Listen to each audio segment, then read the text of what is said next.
Hello students, modes of reproduction या चॅप्टरमधील शेवटचा भाग किंवा युनिट आपण आज अभ्यासणार आहोत. यामध्ये techniques or steps involved in tissue culture त्याची प्रोसिजर आपण पाहणार आहोत. त्यानंतर types of tissue culture technique आणि त्याच्या पुढे सर्वात महत्त्वाचा भाग advantages of tissue culture and disadvantages of tissue culture. साधारणतः एवढा भाग आपण आज अभ्यासणार आहोत. सुरुवातीला technique of tissue culture oblique procedure म्हणजे स्टेप बाय स्टेप आपण टिश्यू कल्चर टेक्निक कसं हाताळतो.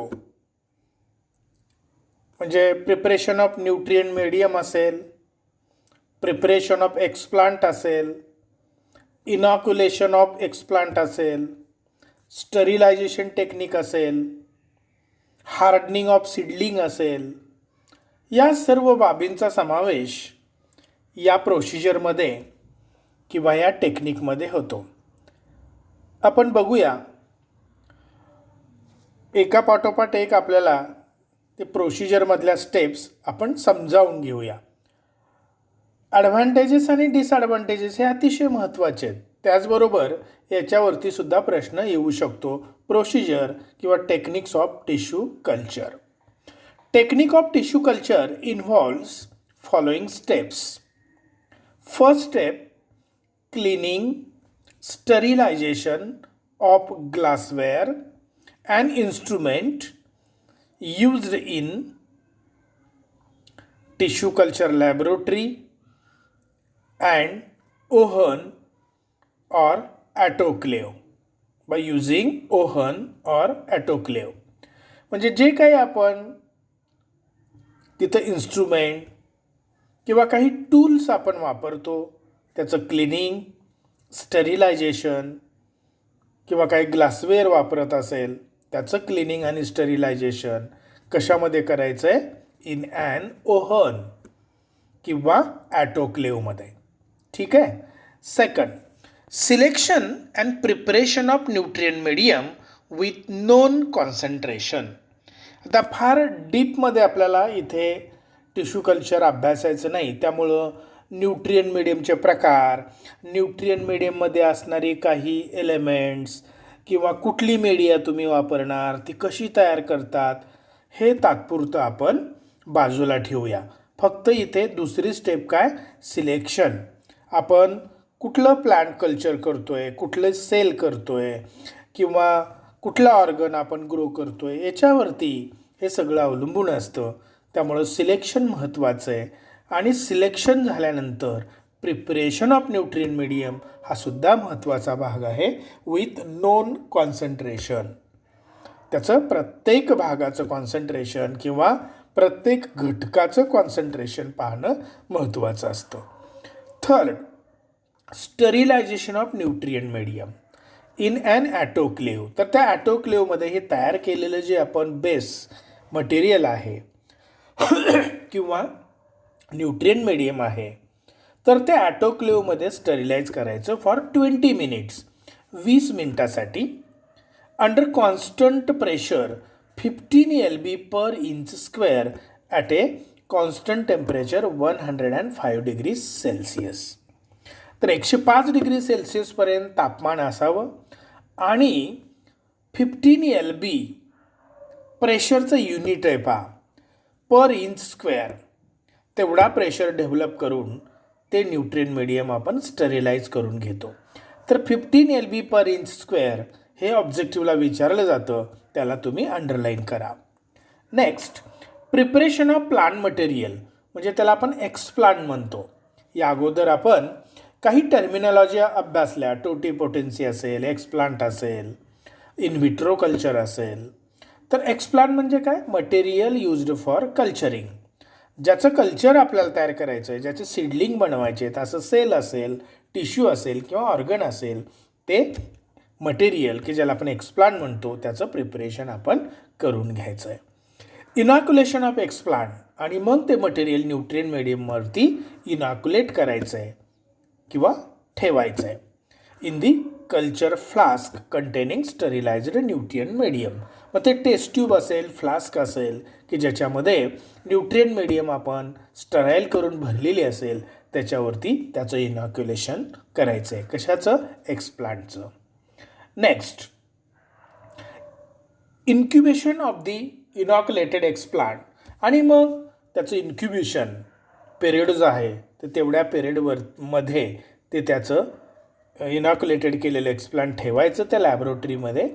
Here in flask cell of explant grow to form callus within 2 to 3 weeks. आणि मग नंतर कॉलस फॉर्मेशन होतं आणि 2 ते 3 आठवड्यामध्ये. आणि नंतर ते subculturing, if callus is to be maintained, तर ते कॉलस मेंटेन करायचं असेल तर सबकल्चर तयार करून ऑर्गॅनोजिनेसिस किंवा ऑर्गन फॉर्मेशन होतं. म्हणजे फॉर्मेशन ऑफ रूट असेल, फॉर्मेशन ऑफ शूट्स असतील, इव्हेंच्युअली लीड्स सीडलिंग किंवा हळूहळू त्या सेलचं रूपांतर ऑर्गॅनोजिनेसिसच्या मार्फत आपल्याला सीडलिंगमध्ये झालेलं आढळून येईल. तर असं सीडलिंग लॅबोरेटरीमधलं डायरेक्ट शेतामध्ये आपण लावू शकत नाही, तर त्याचं थोडंसं हार्डनिंग करावं लागतं. म्हणजे कंट्रोल्ड क्लायमॅटिक कंडिशनमधून त्या लॅबोरेटरीमधून बाहेर आपण थोडंसं त्याची केअर घेण्यासाठी आपण त्या लॅबोरेटरीमध्येच बाहेरच्या बाजूला, जसं ICUमधला पेशंट रिकवर झाल्यानंतर डायरेक्ट घरी सोडत नाहीत, त्याला जनरल वॉर्डमध्ये शिफ्ट करतात, त्याला आपण हार्डनिंग म्हणतो. तसंच रोपांचं आहे. एकदम कंट्रोल्ड क्लायमॅटिक कंडिशनमधून तयार झालेलं ते रोप आपण शेतामध्ये डायरेक्ट जर नेलं तर ते मरू शकतं. त्याला तेवढा शॉक ॲब्सॉर्ब करण्याची कपॅसिटी अजून आलेली नसते. म्हणून आपण थोडंसं त्या लॅबोरेटरीच्या बाहेरच त्याचं केअर अँड मेंटेनन्स आपल्याला करावं लागतं. त्याला म्हणतात hardening. Hardening seedling are transferred to polythene bags containing sterilized soil and kept under low light and high humidity in greenhouse. तर ग्रीनहाऊसमध्ये असं तयार झालेलं ते रोप एका पॉलिथिन बॅगमध्ये स्टरिलाइज्ड सॉईल भरून त्याच्यामध्ये ते आपण लावतो आणि ग्रीनहाऊसमध्ये त्याला थोडे दिवस मेंटेन करतो. आफ्टर हार्डनिंग दी प्लांटलेट्स म्हणजे seedling from the polythene bag are transferred to the field. आणि असं काही एक आठवड्यानंतर आपण ग्रीनहाऊसमधून अशी टिश्यू कल्चरची रोपं नंतर आपण परमनंट ठिकाणी आपण लावू शकतो. तर हे झालं थोडक्यात त्याची प्रोसिजर. तर इथे काही आणखी टेक्निक्स आहेत टिश्यू कल्चरच्या. तर पहिलं small A micro propagation. This technique is used for the purpose of developing high quality clonal plants. म्हणजे आयडेंटिकल प्लांट जर आपल्याला हवे असतील तर मायक्रो प्रोपॅगेशन करतात. त्याच्यानंतर somatic cell genetics used for somatic hybridization, anther culture, embryo culture, त्यानंतर organelle transfer, transgenic plants, या काही टिश्यू कल्चरच्या टेक्निक्स आहेत. मोठे मोठे शब्द आहेत. फक्त आणि फक्त लक्षात ठेवा टायटल्स. बाकी काहीही याच्यावरती विचारलं जाणार नाही. फक्त techniques in tissue culture, micropropagation, somatic cell genetics, anther culture, embryo culture, organelle transfer आणि ट्रान्सजेनिक प्लांट, त्यालाच आपण जेनेटिक इंजिनिअरिंग म्हणतो. एवढं फक्त टायटल्स किंवा त्याचे टेक्निक्स टिश्यू कल्चरच्या तुम्ही लक्षात ठेवा. हे वेगवेगळ्या प्रकाराने आपण रोपं तयार करतो. फार महत्त्वाचं नाही आहे, फक्त हेडिंग किंवा एकदा वाचून घ्या. वरची प्रोसिजर मात्र महत्त्वाची आहे, त्याला स्टार आणि IMP लिहा. आणि आता सर्वात महत्त्वाचा भाग म्हणजे ॲडव्हान्टेजेस ऑफ टिश्यू कल्चर. आता ह्याचे काय फायदे आहेत या मायक्रो प्रोपॅगेशनचे इन व्हिट्रो कल्चर आपण त्याला म्हणतो किंवा टिश्यू कल्चर म्हणतो. काय फायदे आहेत? तर पहिला फायदा पहा, large scale multiplication in short time. आपल्याला युनिफॉर्म सीडलिंग किंवा आयडेंटिकल सीडलिंग कमी वेळेमध्ये जास्त प्रमाणात जर त्याचं उत्पादन घ्यायचं असेल, जास्त रोपांची निर्मिती करायची असेल तर टिश्यू कल्चरला पर्याय नाही. लार्ज स्केल मल्टिप्लिकेशन, गुणाकार, दुप्पट, तिप्पट, चौपट अशी रोपं आपण तयार करू शकतो विदिन शॉर्ट टाईम, थोड्या कालावधीमध्ये. Production of disease free, virus free plants, आणि सगळं स्टरिलाइज्ड कंडिशनमध्ये होत असल्यामुळे कुठल्याही प्रकारचा डिसीज, कुठल्याही प्रकारचे पेस्ट, कुठल्याही प्रकारचा व्हायरस तिथं येऊ शकत नाही किंवा free, disease free, virus free प्लांटची निर्मिती आपण करू शकतो. Production of drought and salt tolerant crops, जसं disease resistant, pest resistant seedlings आपण तयार करतो, तसंच ड्रॉट रेजिस्टंट म्हणजेच दुष्काळग्रस्त भागामध्ये येणारं किंवा सॉल्ट टॉलरंट क्रॉप्सची निर्मिती आपण करू शकतो. Helps in fast multiplication of rare species, अशी काही दुर्मिळ झाडं असतात, दुर्मिळ वनस्पती असतात जिचं सीड फॉर्म होत नाहीत. अशा दुर्मिळ किंवा रेअर स्पेसीजचं मल्टिप्लिकेशन किंवा त्याचं प्रजनन, पुनरुत्पादन मोठ्या प्रमाणात आपल्याला टिश्यू कल्चरच्या मार्फत करता येतं. Reproduction of plants is possible throughout the year, आणि हे मल्टिप्लिकेशन जे आहे, रोपांची निर्मिती आहे, ही कंट्रोल्ड क्लायमॅटिक कंडिशनमध्ये असल्यामुळे आपण खरीप, रबी सीझन, थ्रूआउट द इयर, वर्षभर हे योजना आपल्याकडे जर भांडवल असेल तर राबवू शकतो. Production of female plants is possible, पपयामध्ये, कोकुंबरमध्ये फिमेल फ्लावर्स महत्त्वाचे असतात यील्डच्या दृष्टिकोनातून, तर असेच प्लांट्स निर्माण करण्याचं काम टिश्यू कल्चर करू शकतं. Nitrogen fixation capacity can be introduced in the plant.